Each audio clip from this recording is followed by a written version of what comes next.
Hello, नमस्ते, कैसे हैं आप सब? आई होप आप सब अच्छे होंगे। Good morning, Radhe Radhe. सुबह हो गई है और हम लोग अपने सपनों के लिए जाग चुके हैं। तो क्या आप लोग जाग चुके हैं? अगर नहीं जागे हैं तो जाग जाइए, क्योंकि अभी सब वक्त आ चुका है जागने का। तो सबसे पहले मैं उठकर अपने फ्रेश होने के बाद मैंने अपना वार्म वाटर ले लिया है, और वार्म वाटर लेके मैंने सीधे अपने स्टडी टेबल पर आ जाऊँगी। मैं इधर उधर नहीं जाती हूँ, मैं डायरेक्ट यहीं पे आ जाती हूँ, क्योंकि मुझे नींद तोड़ना रहता है। तो मैं जब तक अपने स्टडी टेबल पर नहीं आऊँगी तो मुझे नींद आती रहेगी। उसके लिए मैंने गर्म पानी भी ले लिया। तो आज की रूटीन में मैं बनाने वाली हूँ कि टू डू लिस्ट में मेरी है कि करंट अफेयर को बनाना है सुबह में, और हमें बायोलॉजी के सेक्शंस को कंप्लीट करनी है। करंट अफेयर का सेक्शन बहुत ही बड़ा आता है बीपीएससी में, कहीं से भी क्वेश्चन पूछ जाते हैं। टोटल 1.5 साल का करंट अफेयर रहता है, तो उसे हमें टैकल करना बहुत ही ज़्यादा डिफ़िकल्ट हो जाता है, क्योंकि क्वेश्चन कहाँ से आ रहे हैं कुछ समझ में नहीं आ रहा है, और हम लोग जितना भी पढ़ेंगे क्वेश्चन कम ही आएगा। मतलब हमें लगेगा कि क्वेश्चन हम लोगों ने कम ही कंप्लीट किया है। तो सबसे पहले टू डू लिस्ट मैं इसलिए बनाती हूँ कि मुझे पता रहे कि मैं कितना आज पढ़ी हूँ, क्या मैं प्रोडक्टिव पढ़ी हूँ या नहीं पढ़ी हूँ, कि हाँ ये मेरा कवर अप हो चुका है कि नहीं हो चुका। क्योंकि एक डे बाय डे हमारा डे घट ही रहा है, दिन समय कम हो रहा है। तो हमें उसके लिए क्या करना है कि हमें टू डू लिस्ट प्रिपेयर करना है कि हमें 3 सेक्शन में कब, कहाँ और क्या क्या पढ़ना है। तो सुबह के टाइम में ज़्यादा से ज़्यादा चांस करती हूँ कि एक बार करंट अफेयर पढ़ लूँ, और मैं उसके फिर मैं एमसीक्यू लगाऊँ, या फिर अभी ये रीजनिंग में ब्लड रिलेशन का क्वेश्चन वगैरह, रैंकिंग का क्वेश्चन जो मैंने प्रीवियस ईयर क्वेश्चंस देखे हैं, तो उसमें क्वेश्चंस बहुत ही ज़्यादा मतलब ठीक हैं, लेकिन उसके लिए प्रैक्टिस करना बहुत ही ज़रूरी है।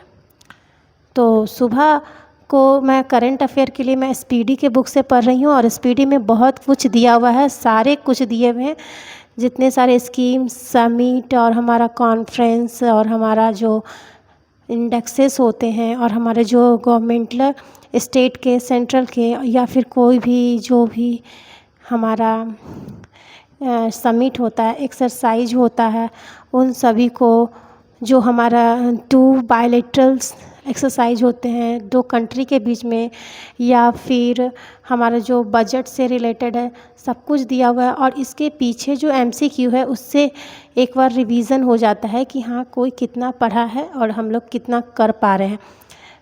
इसमें टोटल में 2 1.5 साल का करंट अफेयर है, और साथ में आप स्पीडी भी लगा सकते। ये बीपीएससी के प्रीवियस ईयर से पता चलता है कि क्वेश्चन किस तरह से पूछा जा रहा है।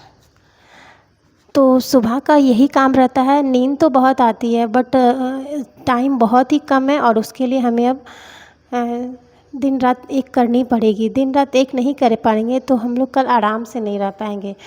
तो इसी कारण फैमिली और बच्चों को लेके करना बहुत मुश्किल हो जाता है, लेकिन नामुमकिन नहीं होता है। बस अंदर से ना जुनून होना चाहिए।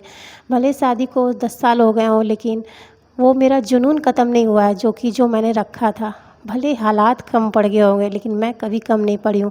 हाँ, सिचुएशन अलग हो जाती है, समय और हालात के बीच में हम लोग डगमगा जाते हैं, लेकिन जो जुनून रहता है वो आज भी खौलता हुआ ही है। तो सुबह को जो भी काम रहता है, हम लेडीज़ लोगों को झाड़ू पोछा बर्तन खाना इन सभी को करते करते 3 साढ़े 3 घंटा हो जाता है, कपड़े वगैरह धोते धोते। तो उसके बाद मैं सीधे पूजा वगैरह करने के बाद खाना देने के लिए आ गई हूँ, और साथ में मैं भी खाना खाऊंगी, क्योंकि अभी का टाइम एटलीस्ट 10 साढ़े 10 हो रहा है, और मेरे यहाँ नाश्ता कोई नहीं करते हैं। हाँ, बस चाय वाय पियेंगे, उसके बाद वो डायरेक्ट खाना खाएंगे। तो ये थोड़ा काम इजी हो जाता है। तो आप सुबह में इसके लिए पढ़ सकते हैं। बच्चे अभी स्नान कर रहे हैं, और अभी मैं अपना जो भी रूटीन होता है इसी टाइम करना होता है, और माइंड में एक हलचल चलती रहती है कि हमें इसको करने के बाद पढ़ाई करना है, क्या पढ़ाई करना है, वो भी क्लिक हमारे माइंड में होती रहती है। तो भले अगर हम लोग मैदान में उतरे हैं, तो हमें ये माइंड में ऑलवेज चलती रहती है। जब हमें किसी चीज़ की चाहत होती है ना, तो हमारा बस टारगेट रहता है, भले हम कहीं और रहें, लेकिन हमारा टारगेट रहता है कि इसको करने के बाद मुझे ये काम करना है, इसको करने के बाद मुझे ये काम करना है।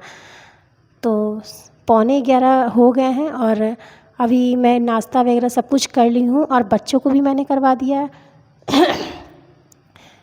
जो कि बच्चे भी अब उसको उनको भी पढ़ाना है, क्योंकि बच्चे के समर वैकेशन की जो हॉलीडे होमवर्क मिली थी उन्हें भी कंप्लीट करवा रही थी साथ में, और साथ में मैंने खुद भी पढ़ा। बच्चे ना हम ही लोग से सीखते हैं, जैसे मतलब जो जो हम लोग करेंगे ना तो वो बच्चे भी हम ही से सीखेंगे।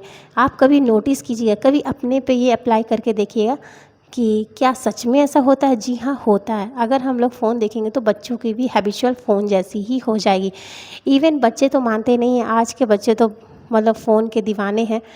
लेकिन इस वक्त मैं आज फ्री हूँ तो मैं आज इन लोगों को होमवर्क तो करवाती हूँ, 1 घंटा देती हूँ, और अपना भी साथ में मैं बायोलॉजी के एमसीक्यू क्वेश्चन मार रही थी, जो एसएससी की बुक है, प्रीवियस ईयर है, जिसमें कि किरण पब्लिकेशन की है, जो तब मैं तैयारी कर रही कभी किया करती थी, तो मैं इससे क्वेश्चन मारती थी। तो इसमें बायोलॉजी के क्वेश्चन बहुत सारे हैं, और इससे मल्टीपल क्वेश्चन आइडिया हो जाता है कि कौन कौन से क्वेश्चन कैसे आते हैं, क्योंकि क्वेश्चन तो क्वेश्चन है बायोलॉजी के, कहीं से भी आ सकते हैं। 11 से 1 बजे के बीच में जो काम होता है, उसके बाद उस बर्तन मैंने धो लिए, क्योंकि 11 से 1 से 1:30 बजे तक मैंने पढ़ा था, 11 बजे से। उसके बाद मैं 1 घंटे का रेस्ट ली थी। 1 घंटे का रेस्ट, मुझे इतनी भयानक वाली नींद आई ना, तो मैं 1 घंटा के बाद मैं उठ गई, 1:30 से 2:30 बजे उठ गई मैं। और उसके बाद मैं फटाफट बच्चों को कुछ स्नैक्स बना के रख दी। यहाँ पे वो बच्चे लोग रस खा रहे हैं, रसना पी रहे हैं, और मैंने बर्तन भी धुल लिए, क्योंकि मैं दोपहर में ही अपने बर्तन वगैरह धुल लेती हूँ, और उसके बीच में जो 4 बजे से टाइम मिलता है, 5 या 6 बजे तक, उस टाइम मैं अपना पढ़ाई कर लेती हूँ। शाम को खाना बनाने के बाद मैं सीधे सबको 10 बजे तक खिलाने के बाद मैं स्टडी टेबल पे नहीं तो अपने बेडरूम में ही बैठ के पढ़ रही हूँ, क्योंकि मुझे जहाँ आता है कंफर्टेबल मैं वहीं पढ़ लेती हूँ। तो अभी मैं ब्लड रिलेशन के क्वेश्चन बना रही हूँ, जो कि क्वेश्चन आते ही हैं हमेशा, रैंकिंग के भी क्वेश्चन आते हैं। यहाँ पे सब कोई सो गया है, सिर्फ मैं जगी हुई हूँ, और अभी 11 बज रहे हैं। तो एक कुछ तो खोना पड़ता है ना, जो आज़ादी, जो मतलब होता है ना कि शादी के बाद ये क्या पढ़ेंगे, लेकिन नहीं, जो पढ़ा लिखा होता है ना उसे कभी भी समय ना व्यर्थ जाने नहीं दिया जाना चाहिए। तो यही मेरा टारगेट रहा है कि आज नहीं तो कल तो मेरे हाथ में होगा ही, भले देर है अंधेर है। मुश्किल है बट नामुमकिन नहीं है, टाइम लगेगा, लेकिन रुकना नहीं है। तो जो भी एस्पिरेंट हैं, जो भी हैं वोमेंस, वो अपने किसी फील्ड में हो, वो अपने जर्नी को मतलब और भी हेड बनाते रहना है, क्योंकि उसको आगे की ओर चलते रहना है, क्योंकि ये हमारा समय। आज बच्चे छोटे हैं, बच्चे बड़े हो जाएंगे, उसके बाद बच्चे, फिर वो बच्चे तंग नहीं करने वाले रहेंगे, तो हम लोग कहाँ रहेंगे ये हम लोग जान सकते हैं। आज के व्लॉग में इतना ही। अगर वीडियो अच्छा लगे तो प्लीज़ लाइक कीजिएगा।